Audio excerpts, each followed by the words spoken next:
कार्यक्रम के पुण्यार्जक हैं श्री कंवरलाल जी महावीर प्रसाद जी, पाटनी, मदनगंज, किशनगढ़, राजस्थान। वर्ष सहस 25 आयु में निज के जब यूं चले गए, तब ही स्वयं आप जीवन में क्षण में चित विरक्त हुए। जिनकी उस वैराग्य भाव की लोकांतिक के देवों ने करी प्रशंसा, उसकी शंसा करे आज हम हंसी बने, करे आज हम हंसी बने। ओम नमः सिद्धेभ्यः। ओम नमः सिद्धेभ्यः। ओम नमः सिद्धेभ्यः। शांतिनाथ पद पंकज चंचुरिका, देवानरा समभवन गणनायपेता। एकोऽस्मितेषु मतिशक्तिविहीनतोऽपि भक्त्या प्रकर्षमुपयामि च तत्प्रभावात्। जो तुमने सबसे पहले गजराज देखा था, उस गजराज को देखने का फल ये होगा कि तुम्हारा वह पुत्र तीर्थंकर बनेगा।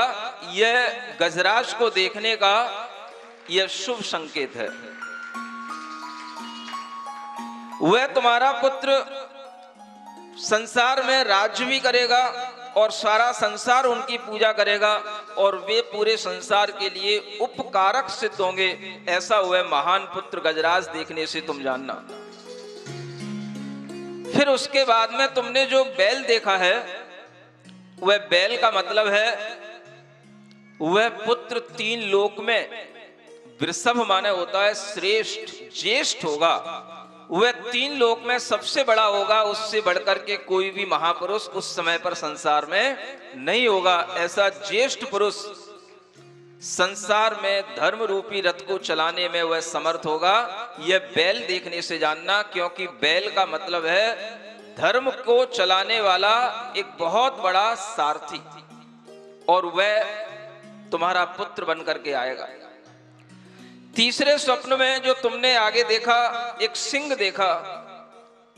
उस पुत्र में सिंह की तरह महापराक्रम होगा, अनंत शक्ति होगी, और जैसे सिंह में हाथियों का मद दूर करने की एक सामर्थ्य होती है, ऐसी सामर्थ्य तुम्हारे पुत्र में होगी, जिसके सामने कोई भी प्रतिवादी आकर के टिक नहीं सकता और कोई भी उनसे वाद विवाद नहीं कर सकता। ऐसा महापराक्रमी तुम्हारा पुत्र होगा।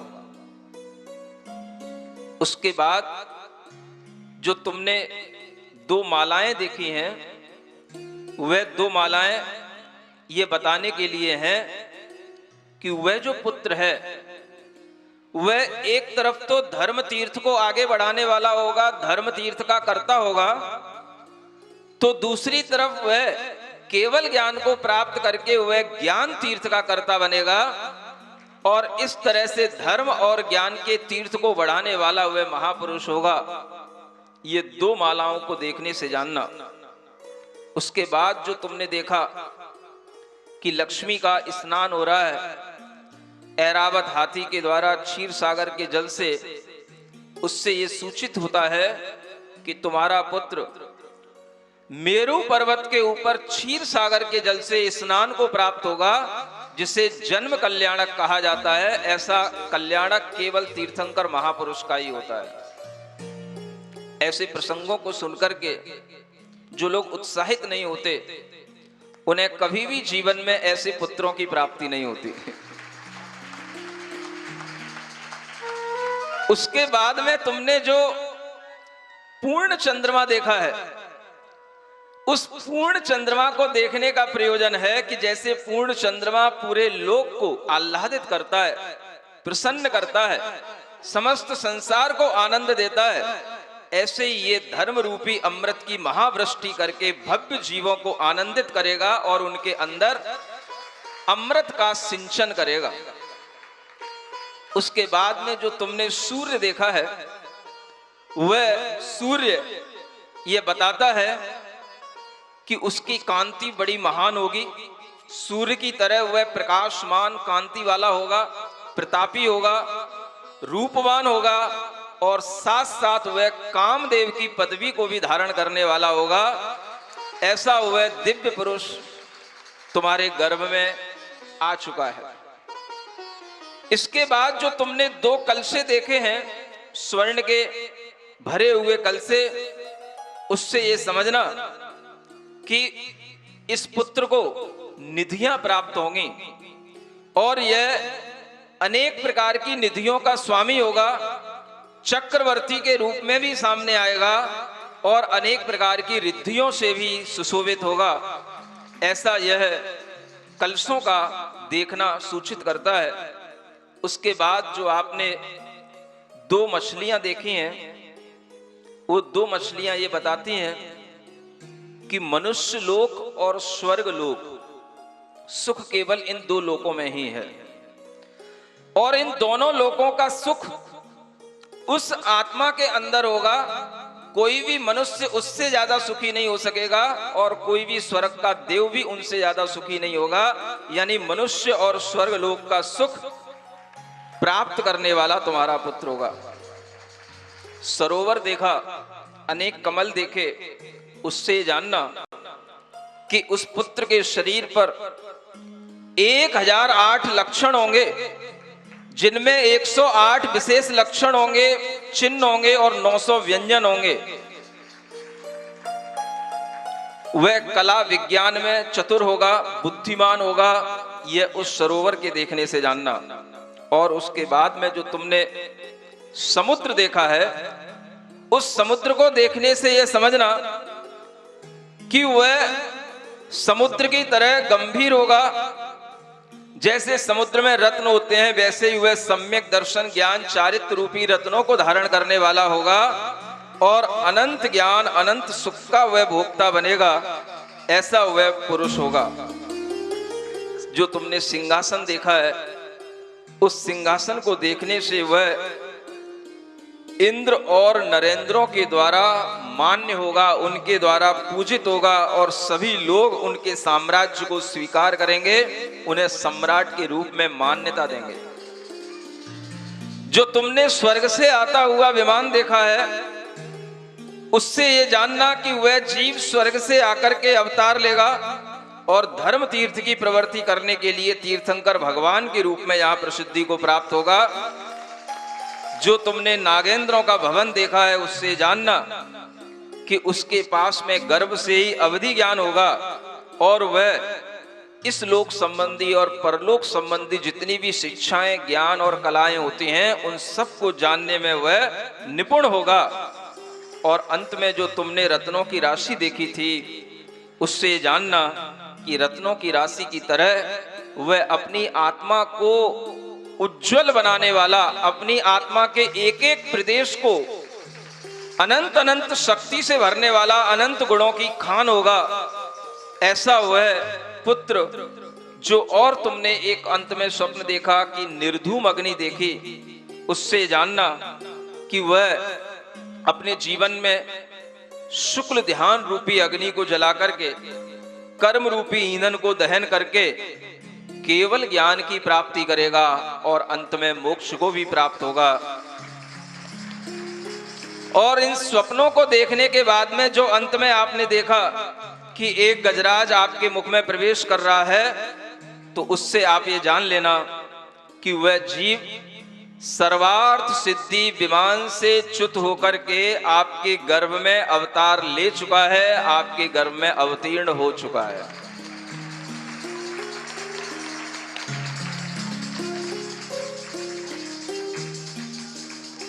इन स्वप्नों का फल सुनने के बाद में रानी ऐरा भी बड़ी प्रसन्न होती है और वह भी इन स्वप्नों का फल सुनकर के संतुष्ट भी होती है और उसका एक एक रोम रोमांचित होता है, पुलकित होती है और वह वहीं पर नाचने भी लग जाती है।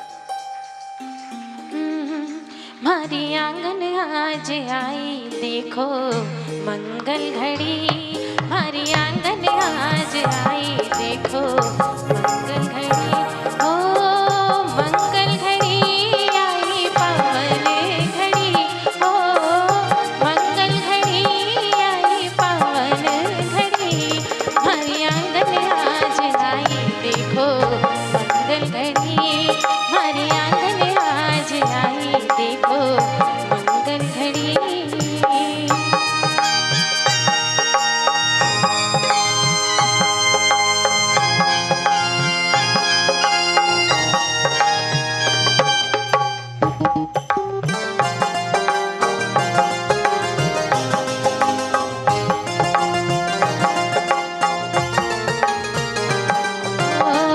अंतिम जन्म लिया प्रभु तुमने, अंतिम जन्म लिया प्रभु तुमने, हाँ लिया जो तुमने स्वानुभूति रमणी को वरनी, फिर नरकों में भी पल भर देखो शांति पड़ी, ओ मंगल घड़ी आई पावन घड़ी, ओ मंगल घड़ी आई पावन घड़ी, हमारी आंगन आज आई देखो मंगल घड़ी, हमारी आंगन आज आई देखो मंगल घड़ी।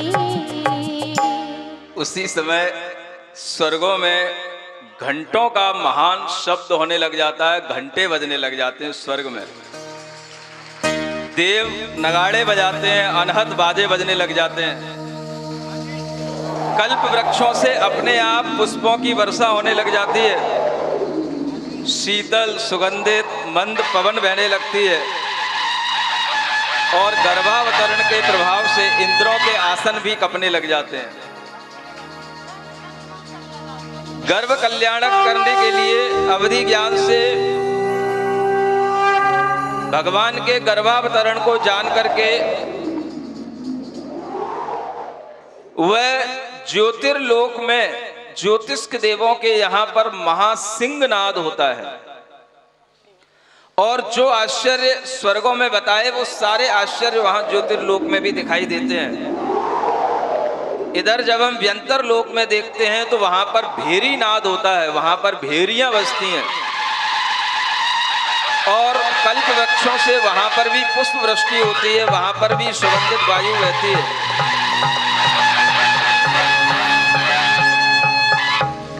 और जब नीचे देखते हैं भवनवासियों के भवनों में, तो हर भवन में 7,72,00,000 भवनों में शंख की ध्वनि हो रही होती है।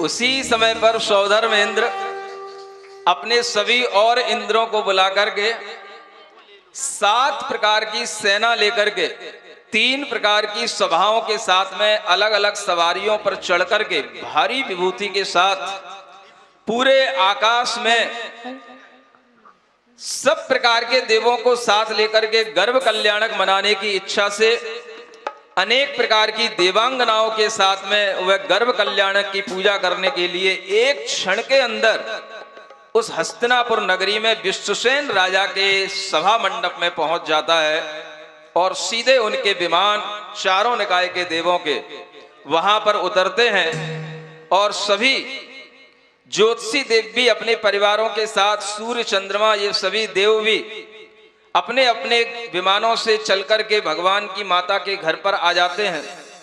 व्यंतर देव भी अपनी विभूति के साथ में अपनी देवियों के साथ प्रसन्न होकर के गर्भ कल्याणक मनाने के लिए आ जाते हैं, और भवनवासी देव भी अपने देवों और देवियों के साथ में चल करके पृथ्वी पर आ जाते हैं। इस तरह से देवों की सेनाओं से, विमानों से, वाहनों से पूरा आकाश मंडल और पृथ्वी मंडल भरा हुआ दिखाई देता है। और इस तरह से परम आनंद को देखते हुए वहां पर देव लोग भी बड़े आनंद के साथ राजमहल में पहुंच करके रानी और राजा विश्वसेन दोनों को बधाइयाँ देते हैं, दोनों के लिए प्रसन्नता व्यक्त करते हैं, हर्षित होते हैं और आनंद मनाते हैं। बोली माता ऐरावती माता की, ऐरावती माता की, विश्वसेन महाराज की, विश्वसेन महाराज की, त्रैलोक्यनाथ की, त्रैलोक्यनाथ की।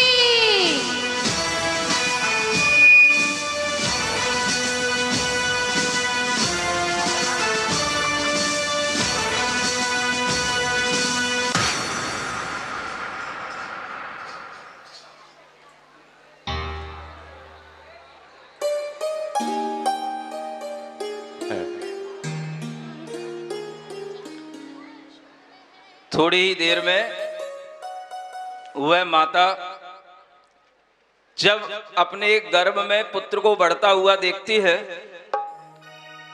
तो अनेक प्रकार की उस माता के अंदर स्थितियां उत्पन्न होती हैं, प्रतिक्रियाएं उत्पन्न होती हैं, उनको वह महसूस करती है। और उसके सामने जो 6 कुमारियां देवी होती हैं वो एक एक देवी आपस में चर्चा करती हैं।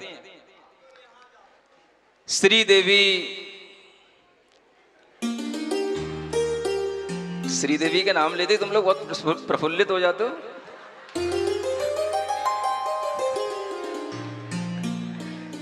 हिरी देवी, कीर्ति देवी, धृति देवी, लक्ष्मी देवी और सरस्वती देवी, ये 6 देवियां आपस में चर्चा करती हैं कि ऐसा लगता है कि सारी की सारी लक्ष्मी ये इंद्र लोग आकर के, देवलोग आकर के इस माँ के लिए लुटा करके चले गए हैं। ये सखी ये आपस में बात करती हैं, ये क्या हो रहा है। ऐसा लग रहा है कि श्री देवी माँ के अंदर ही प्रतिष्ठित हो गई है। तो दूसरी धृति देवी उसके लिए उत्तर देती है, आप सही कह रही हो, जो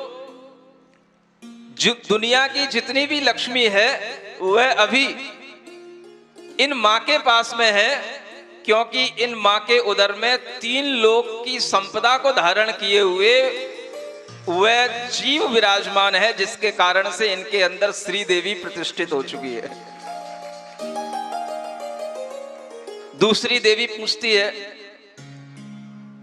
पहले 6 महीने में अपन ने ऐसा नहीं देखा, अब धीरे धीरे देखते हैं इस माँ के अंदर लज्जा भी बहुत आने लगी है। तो वह देवी कहती है, हाँ, दुनिया के सारे गुण जो स्त्रियों के अंदर होते हैं उनमें लज्जा गुण सबसे प्रमुख होता है और वह गुण इस स्त्री के अंदर आ गया है, इसलिए यह हिरी देवी भी इसमें प्रतिष्ठित हो गई है। जब से अपन देख रहे हैं इंद्र आकर के सम्मान करके गए हैं, यहाँ पर गर्भ कल्याणक मना करके गए हैं, तब से इस देवी के अंदर बड़ा धैर्य उत्पन्न हो गया है, बहुत शांत और बहुत धैर्यवान दिखाई देती है। इसका क्या कारण है? तो दूसरी देवी कहती है, हम भले ही धृति देवी हैं, लेकिन महान धैर्य को धारण करने वाला जीव जब से इनके उदर में वृद्धि को प्राप्त हो रहा है, उसी के प्रभाव से इनके अंदर महान धैर्य दिखाई दे रहा है, धीरता दिखाई दे रही है। और फिर कीर्ति देवी पूछती है कि हम तो कीर्ति देवी ही हैं, हमारी कीर्ति तो फिर भी इतनी जगत में नहीं है। माँ की कीर्ति तो जब से देख रही हूं पूरे जगत में फैली हुई है, हर कोई माँ की प्रशंसा कर रहा है, हर कोई माँ के लिए मिलने आ रहा है, देखने आ रहा है, और 3 लोक में ऐसा कोई देव नहीं बचा, देवी नहीं बची जो इस माँ के पास में नहीं आया हो। तो दूसरी देवी कहती है, अपन तो केवल देवगति की धृति कीर्ति देवी है, इनके गर्भ में जो जीव वृद्धि को प्राप्त हो रहा है वह जीव इतना कीर्तिवान है, इतना यशः कीर्ति नाम कर्म के पुण्य को लिए हुए है कि उसी के कारण से इस माँ की कीर्ति भी दिनों दिन बढ़ती चली जा रही है। और फिर एक देवी कहती है, जब से जहां देख रही हूं हर तरह की सौंदर्य की लक्ष्मी इस माँ के साथ में दिखाई देती है, इसका क्या कारण है? मैं तो लक्ष्मी देवी केवल नाम की हूं। तो दूसरी देवी कहती है, सारा का सारा सौंदर्य समेटे हुए तीर्थंकर और कामदेव की शोभा को प्राप्त किए हुए इनके उदर में जो बालक है उसी के कारण से माँ की सुंदरता बढ़ रही है। और अंत में बुद्धि देवी कहती है, सरस्वती देवी कहती है, थोड़ा सा पूछ तो लेते हैं इन माँ से कि इन माँ के लिए भी कुछ समझ में आ रहा है कि नहीं, इन माँ को कैसा महसूस हो रहा है। तो चलो थोड़ा सा माँ के साथ में कुछ पहेलियां करते हैं, कुछ माँ से प्रश्न करते हैं। और वह सरस्वती देवी माँ से पूछने लगती है, माँ बताओ तुम जैसी स्त्री इस जगत में कौन है। तो माँ कहती है, जो तीर्थंकर जैसे महान बालक को जन्म देगी वही मेरी जैसी स्त्री बनेगी। दूसरी देवी पूछती है, इस जग में सबसे बड़ा योद्धा कौन है, सुभट कौन है। तो वह मां कहती है, देवी जिसने अपने विषय कसायों को जीत लिया वह आत्मा ही सबसे बड़ा योद्धा है, सबसे बड़ा सुभट है। एक देवी फिर पूछती है कि मां इस संसार में सबसे ज्यादा कायर हीन दीन कौन होता है। तो मां कहती है, बेटी जो इस संसार में इंद्रियों के सुख में लगे रहते हैं और इंद्रियों के ही आश्रित बने रहते हैं वो सबसे दीन हैं और वे ही बलहीन हैं। फिर देवी पूछती है, इस जगत में सबसे बड़ा पंडित कौन कहलाता है। तो मां कहती है, बेटी सुनो, जो इस संसार में रहकर के भी कभी भी दुराचार के दुर्मार्ग पर नहीं चलता, व्यसनों के मार्ग पर नहीं चलता, वही सबसे बड़ा पंडित कहलाता है। फिर एक देवी पूछती है, माता तुमने ये तो बता दिया पंडित ये कहलाता है, तो ये भी बता दो कि मूर्ख कौन कहलाता है। इस संसार में मूर्ख किसको कहें। ये सामने बहुत सारे लोग बैठे हैं, इन्हें पंडित कहें कि मूर्ख कहें। तो माता कहती है, देवी जो जीव विषयों में आसक्त होकर के धर्म को भूल जाते हैं उन्हें मूर्ख समझना, और जो जीव विषयों को प्राप्त करके भी धर्म की याद करते हैं उन्हें ज्ञानी समझना। फिर एक देवी आकर के पूछती है, मां तुम तो बहुत ज्ञान की बातें कर रही हो, आपसे एक प्रश्न और मेरे मन में आ रहा है कि ऐसा कौन सा जीव होता है जो इस मनुष्य भव को धार करके सत्पुरुष कहलाए और उसका जीवन सार्थक कहलाए। तो मां कहती है, जो इस मनुष्य भव में 4 प्रकार के पुरुषार्थ के साथ अपना जीवन जीता है, धर्म पुरुषार्थ, अर्थ पुरुषार्थ, काम पुरुषार्थ और मोक्ष पुरुषार्थ, उसी मनुष्य का जीवन सार्थक होता है और वही सत्पुरुष कहलाने योग्य होता है। फिर एक देवी आकर के कहती है, मां इस संसार में कौन सा जीव धन्य है, किसको हम धन्य धन्य कहें। लोग तो यहाँ पर छोटी छोटी बातों पर एक दूसरे को थैंक यू कहते रहते हैं, धन्यवाद का पात्र वास्तव में कौन होता है। तो मां कहती है, ऐसी थैंक यू कहने से, धन्यवाद देने से कुछ नहीं होता है, ये तो एक इनका व्यवहार है जो आपस में मिलजुल के साथ चलता है, लेकिन वास्तव में धन्य भागी तो वह कहलाता है जो यौवन समय आने पर व्रतों को धारण कर लेता है, वह धन्य भागी पुरुष कहलाता है। फिर पूछती है एक देवी, मां अगर ऐसे जीव धन्य भागी होते हैं तो धिक धिक धिक धिक धिक्कार के पात्र कौन से होते हैं जिन्हें धिक्कार दिया जाए, धक्का दिया जाए। तो मां कहती है, बेटी सुनो, कान लगा के अच्छे ढंग से मन लगा के सुनो। इस संसार में जो लोग व्रतों को धारण करके, प्रतिज्ञा को धारण करके फिर उसका भंग कर देते हैं, उसे छोड़ देते हैं, वो लोग धिक्कार के पात्र होते हैं। फिर देवी आकर के पूछती है, मां इस संसार में अपना सबसे बड़ा बैरी कौन है, दुश्मन कौन है? जो अपनी जान का दुश्मन हो, ऐसा जानी दुश्मन कौन है? तो मां कहती है बेटा, अपनी जान अपनी आत्मा है, और अपनी आत्मा में लगे हुए काम, क्रोध, लोभ, मान, ये जो कसाएं हैं, मायाचार, यही अपने जानी दुश्मन है। इन्हीं को अपना वैरी समझना और दुनिया में किसी को वैरी मत मानना। फिर पूछती है देवी मां, इस दुनिया में किस मनुष्य को पवित्र कहा जाए? तो मां कहती है, ब्रह्मचारी सदा शुचि। जो ब्रह्मचर्य का पालन करने वाला मनुष्य होता है वह पवित्र मनुष्य कहलाता है, और उसी का चित्त हमेशा पवित्र रहता है, इसलिए उसको पवित्र मनुष्य समझना चाहिए। फिर एक देवी आकर के कहती है, मां, इस संसार में मनुष्य तो बहुत दिखाई देते हैं, लेकिन कुछ तो पशु के आकार में भी मनुष्य होते हैं। ऐसे पशु आकार वाले मनुष्य कौन से होते हैं? तो मां कहती है बेटा, जिनके हृदय में कभी भी हित अहित का विचार उत्पन्न नहीं होता, भक्ष अभक्ष का विचार उत्पन्न नहीं होता, और जो पशुओं की तरह जो मिल जाए, गुटखा, पान, तमाकू सब चरते रहते हैं, दिन भर चबाते रहते हैं, ऐसे मनुष्यों को मनुष्य के आकार में पशु समझना चाहिए। फिर एक देवी आकर के कहती है, मां, इस संसार में आंखें तो सबको मिली हैं, लेकिन फिर भी लोग हमें अंधे दिखाई देते हैं। आंख पाकर के भी अंधे कौन है?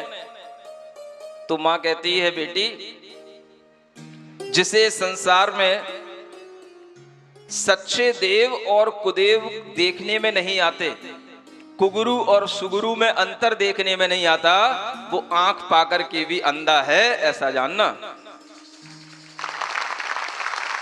फिर एक देवी आकर के पूछती है, इस संसार में बहरा कौन है?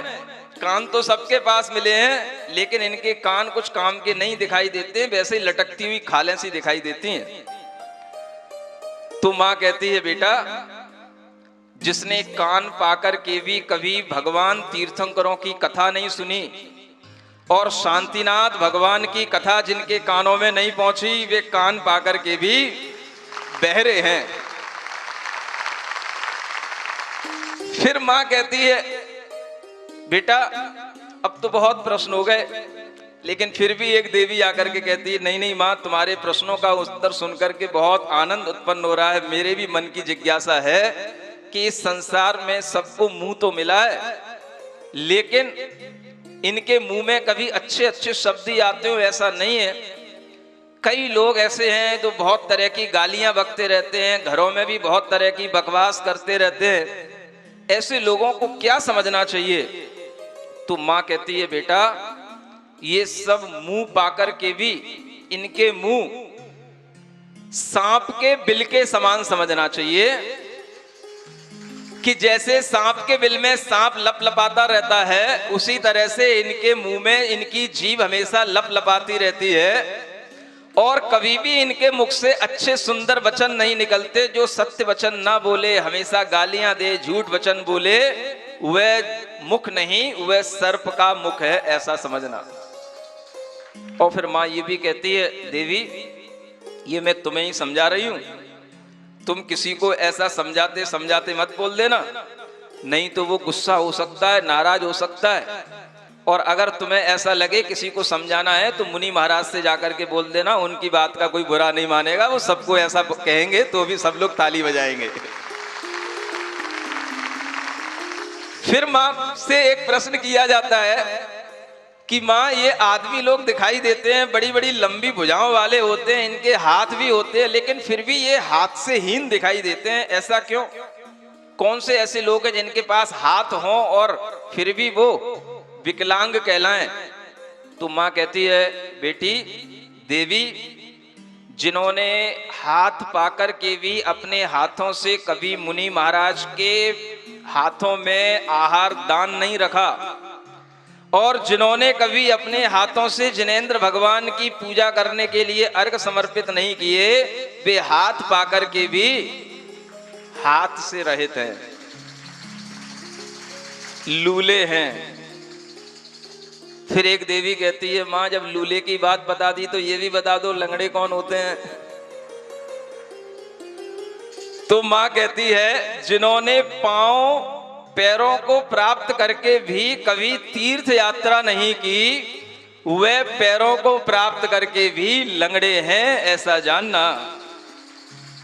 फिर कहती है एक और देवी, मां इस संसार में सभी अच्छे रूप वाले दिखाई देते हैं, क्या रूप केवल एक अच्छी सुंदर खाल मिलने से ही अच्छा रूप बन जाता है? क्या गोरे चिकने होने से ही रूपवान हो जाते हैं? तो मां कहती, बेटा ऐसा कुछ नहीं है। तीर्थंकर गोरे भी होते हैं, काले भी होते हैं, नीले भी होते हैं और हरे भी होते हैं। इसलिए जिनके पास में सील का श्रृंगार हो, उन्हें स्वरूप जानना, उन्हें अच्छा रूप वाला जानना, केवल चमड़ी को देख करके रूप मत पहचानना। इस तरह के अनेक अनेक प्रश्नों को करके जब देवियां आपस में चर्चा करती हैं कि इस माँ को इतना ज्ञान कहाँ से आ गया, तो सब देवियां मिलकर के कहती हैं, तुम्हारा नाम सरस्वती देवी तो नाम का है, सरस्वती पुत्र तो इनके गर्भ में बैठा है, 3 ज्ञान का धारी, इसलिए इस माँ को इतना ज्ञान आ गया है। और इस तरह से वह माँ को हमेशा प्रसन्न रखती हुई वह सभी प्रकार की देवियां उस गर्भ कल्याणक के अवसर को प्राप्त करके भी जब तक वह बालक वृद्धि को प्राप्त नहीं हो जाता, तब तक उस माँ की सेवा में लगी रहती हैं। और वह गर्भ निरंतर बढ़ते हुए भी माँ के लिए कोई भी भारीपन नहीं आता, कोई भी तरह का माँ को पीड़ा नहीं होती। और उस गर्भ कल्याणक की महिमा को देखने के बाद में अब जन्म कल्याणक की महिमा को देखने के लिए कल फिर आप लोगों के लिए यहाँ पर उपस्थिति होगी, जिसमें जन्म कल्याणक की महिमा देखने को मिलेगी। भगवान शांतिनाथ स्वामी का जन्म गर्भ से भी बढ़कर के होना चाहिए और होगा, ऐसा सभी लोगों के लिए वह जन्म का सूचक जो कुछ भी यहाँ पर मंगल उत्सव होगा वह सब यहाँ पर देखने को मिलेगा। बोलिए शांतिनाथ भगवान की जय। सिरिजिणवाणी जग कल्याणी जग जन मदतम मोहरी जनमण हारी गढ़हर हारी जम जरा भव रोग हरि तिथ्य राणम दिव्य झुणिम जो पढ़ई सुणई मय्ये धारई राणम सौख मणंतम धैर्य सासद मोक्ष पदम पावई सासद मोक्ष पदम पावई। इस कार्यक्रम के पुण्यार्जक थे श्री कंवरलाल जी महावीर प्रसाद जी, पाटनी, मदनगंज, किशनगढ़, राजस्थान।